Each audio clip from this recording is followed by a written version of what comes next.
तो दोस्तों आज हम लोग जिस स्टॉक की चर्चा करने वाले हैं उसका नाम है इन्फो एज लिमिटेड। इसको Naukri.com भी बोला जाता है। और जैसा कि आप देख पा रहे हैं दोस्तों, इसमें एक रैली के बाद एक बहुत ही अच्छी गिरावट हुई। उसके बाद ये स्टॉक इस रेंज में कंसोलिडेट करता रहा काफी दिनों तक और उसके बाद अब इसने ब्रेकआउट दिया है और ब्रेकआउट के बाद अब ये तेजी से ऊपर निकलता जा रहा है और अब दोस्तों ये एक बहुत ही अच्छे जोन पर पहुंच चुका है। तो अब यहाँ से ऊपर जाएगा, इसकी टारगेट कहाँ तक जाएगा ये सब हम इसकी एनालिसिस लास्ट में करेंगे। अभी चलकर पहले हम इसकी फंडामेंटल एनालिसिस देख लेते हैं। तो जैसा कि आपको पता है दोस्तों, कंपनी का पूरा नाम है इन्फो एज इंडिया लिमिटेड। 6,225 रुपए इसका मार्केट प्राइस चल रहा है। इंट्राडे में ये लगभग 10% की इसने क्लोजिंग दी है। मार्केट कैप 80,510 करोड़ का है। स्टॉक पी इसका 381 है, बहुत ज्यादा है, अभी भी इसकी हाई वैल्यू है, यहाँ पर आपको संभलना पड़ेगा। ROC 2.76%, ये भी कुछ खास अच्छा नहीं है। ROE तो इसका माइनस में है, ये भी कुछ खास अच्छा नहीं है। पिछले एक साल के हाई लो की बात करें तो 3,592 इसका लो है और 6,245 का इसने हाई लगाया है। तो दोस्तों आपको कंपनी के बारे में बता दूं तो कंपनी जो है इसका जो मेन काम है ये आपका Naukri.com की वेबसाइट चलाती है। इसमें नौकरी देने और लेने का काम किया जाता है। साथ ही साथ ये 99acre.com रियल एस्टेट कंपनी चलाती है। जीवनसाथी.com मैट्रिमोनियल कंपनी चलाती है एंड एज वेल एज शिक्षा.com ऑनलाइन एजुकेशन के फील्ड में भी ये काम करती है। ये कंपनी स्टार्टअप्स में भी काफी ज्यादा पैसा लगाती है, जैसा कि इसके पास जोमेटो का भी शेयर था, पॉलिसी बाजार का भी शेयर था।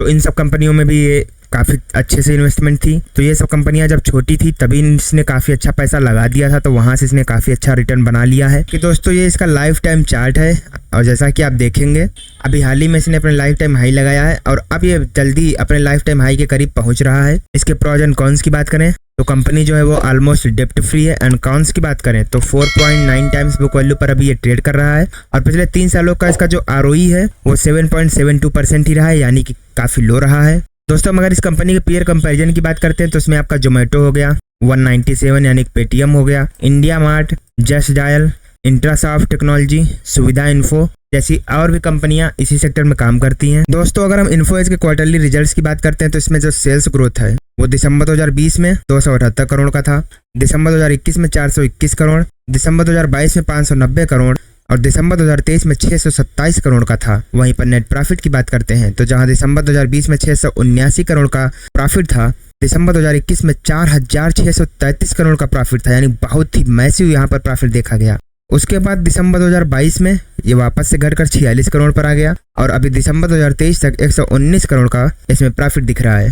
दोस्तों अगर हम इस कंपनी के long term profit and loss की बात करते हैं तो इसमें जो सेल्स ग्रोथ है वो मार्च 2012 में 392 करोड़ का था, मार्च 2015 में 732 करोड़, मार्च 2018 में 988 करोड़, मार्च 2021 में 1128 करोड़ और अगर करंट में बात करें तो 2484 करोड़ का अभी सेल्स ग्रोथ रहा है इसका। वही नेट प्रॉफिट की बात करते हैं जहां 106 करोड़ का प्रॉफिट था मार्च 2012 में, मार्च 2015 में माइनस में था 14 करोड़, मार्च 2018 में वापस से 501 करोड़ का तेजी देखा गया, मार्च 2021 में 1418 करोड़ का प्रॉफिट और अगर मार्च 2022 की बात करें तो 12,882 करोड़ का प्रॉफिट था। लेकिन अगर आप करंट में बात करें तो सिर्फ और सिर्फ 3 करोड़ का प्रॉफिट है। तो यानी कि इन दिनों इसने पॉलिसी बाजार हुआ, जोमेटो हुआ, इन सब कंपनियों से काफी अच्छा प्रॉफिट बुक किया था। बाकी दोस्तों अगर हम कंपनी के CAGR की बात करते हैं तो पिछले 10 सालों में इसने 27% की रेट से, पिछले 5 सालों में 27% की रेट से, पिछले 3 सालों में 9% की रेट से और पिछले 1 साल में 66% की रेट से इसका रिटर्न रहा है।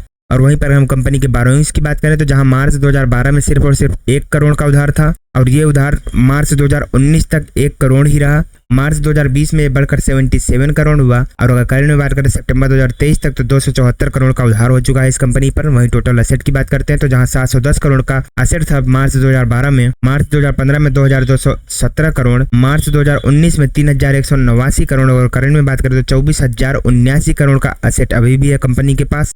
तो देखा जाए तो एसेट के मुकाबले इसका जो डेप्थ है वो काफी कम है। लेकिन अगर हम कंपनी के शेयर होल्डिंग पैटर्न की बात करते हैं तो इसमें प्रमोटर्स की हिस्सेदारी जहां मार्च 2021 में 38% पर थी वो दिसंबर 2023 में घटकर और कम हो गई, 37.90 हो गई।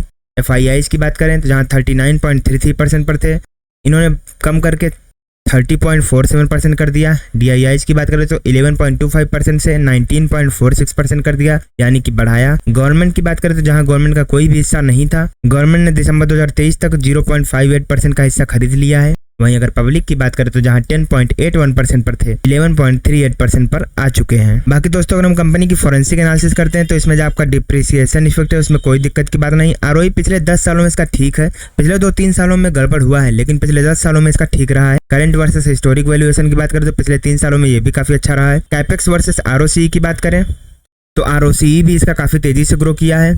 लाइबिलिटीज की बात करें तो ऐसी कोई खास लाइबिलिटीज है नहीं जिससे कोई दिक्कत हो। वर्किंग कैपिटल कंपनी का काफी ज्यादा अच्छा रहा है। बाकी अगर हम प्लेज की बात करते हैं तो कंपनी के प्रमोटर्स ने अपना कोई भी शेयर प्लेज नहीं किया है। रिटेल्स की होल्डिंग की बात करें तो इसमें भी ग्रीन सिग्नल है। अगर डेप्ट की बात करें तो कंपनी का जो डेप्ट है वो ऑलमोस्ट डेप्ट फ्री हो चुका है। रेवेन्यू भी इसका काफी तेजी से बढ़ रहा है।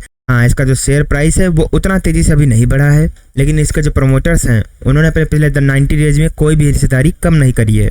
दोस्तों अगर हम कंपनी के मार्केट शेयर की बात करते हैं तो 78% का इसके पास मार्केट शेयर है ऑनलाइन जॉब पोर्टल सेगमेंट में, यानी कि कंपनी जो है naukri.com की जो वेबसाइट चलाती है इसमें इसकी 78% की मोनोपोली है। 13% का इसके पास मार्केट शेयर है ऑनलाइन मैट्रिमोनियल पोर्टल में, यानी कि जीवनसाथी.com में, एंड 38% का इसके पास मार्केट शेयर है ऑनलाइन रियल एस्टेट के मार्केट प्लेस में, यानी कि 99acres.com के साथ। इसका काफी अच्छा मार्केट शेयर है। अगर हम दोस्तों इसके रेवेन्यू का चर्चा करते हैं तो इसका जो प्रोडक्ट है वो रिक्रूटमेंट सॉल्यूशन से 74.8% का आता है, 99 acres for real estate 14% and 11% others. वहीं अगर हम प्रोडक्ट वाइज बात करें तो resume database access 68.2%, job listing 8.9%, 7.2% others, job seeker services 76.5% and branding 4.5%। अगर हम लोकेशन वाइज बात करें तो इंडिया से 94.3% का बिजनेस आता है and 5.7% rest of the world से। इसके वर्टिकल्स की बात करें तो IT and ITES 31.6%, recruitment firms 27.4%, manufacturing 4.3%, BFSI 8.8% and infra 10.2% and 17.7% others. अगर हम इसके कस्टमर सेगमेंट की बात करते हैं तो 99 एकर्स फॉर रियल एस्टेट में, brokers 59% and builders 32%। Distribution channel की बात करें तो B2B में इसका 90% का मार्केट शेयर है एंड B2C में 10% का। ऑपरेटिंग प्रॉफिट की बात करें दोस्तों तो रिक्रूटमेंट सॉल्यूशन से इसका 100% का प्रॉफिट आता है और उसमें भी 59% रिक्रूटमेंट से एंड 41% अदर्स। दोस्तों अगर हम इसके इन्वेस्टमेंट की बात करें तो पॉलिसी बाजार में इसने 31.2% का स्टेक ले रखा है। सनराइज मिंटर्स यानी कि कोडिंग निंजा में 9.7% का, एसएल नेटवर्क 4.9%, ज्वायम डिजिटल 6%, शॉप किराना ई ट्रेडिंग 6.9%, मेटिस एडवेंचर्स यानी कि अड्डा 24/7 7.8% एंड जोमेटो में 7.9% का स्टेक इसका अभी भी है।